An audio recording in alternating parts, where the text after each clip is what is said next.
থানা হাজতের ভেতরের সিসিটিভি ফুটেজে দেখা যাচ্ছে লোহার গ্রিল ধরে নিজেই মাথায় আঘাত করতে থাকেন এই যুবক। একের পর এক আঘাতে এক পর্যায়ে মাটিতে লুটিয়ে পড়েন তিনি। বুধবার রাত 10টার দিকে বরিশালের আগুলঝাড়া থানা হাজতে এই ঘটনা ঘটে। আহত যুবক রিয়াজ ফকির বর্তমানে অজ্ঞান অবস্থায় শের-ই-বাংলা মেডিকেল কলেজ হাসপাতালে চিকিৎসাধীন। স্বজনদের অভিযোগ, বুধবার বিকেলে উপজেলার হেলিপোর্ট এলাকা থেকে কোনো মামলা ছাড়াই তাকে আটক করে পুলিশ। এরপর থানা হেফাজতে নির্যাতন চালানো হয়।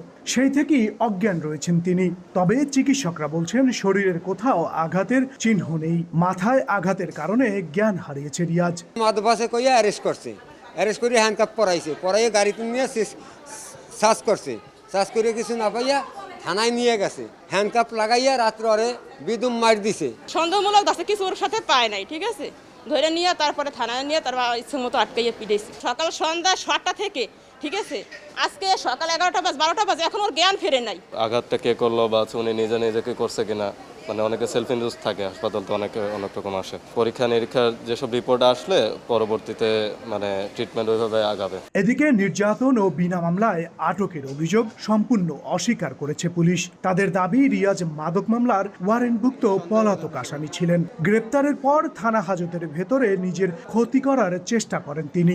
অন্যদিকে আটক যুবকের পরিবারের সদস্যরা মৃত্যুর গুজব উঠিয়ে 2 শতাধিক মানুষ নিয়ে থানা ঘেরাও করে হামলা চালায়। পরে পুলিশ লাঠিচার্জ করে তাদের সরিয়ে দেয়। এতে অন্তত 6 পুলিশ সদস্য সহ 8 জন আহত হয়ে উপজেলা স্বাস্থ্য কমপ্লেক্সে চিকিৎসা নিচ্ছেন।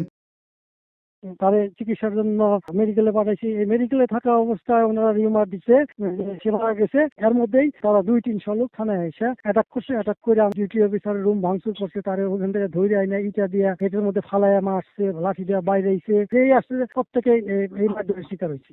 পুলিশের তথ্য মতে গত বছরের 16 মে রিয়াজকে মাদকসহ আটক করে পুলিশ। সেই মামলায় তার বিরুদ্ধে ওয়ারেন্ট জারি করা হয়।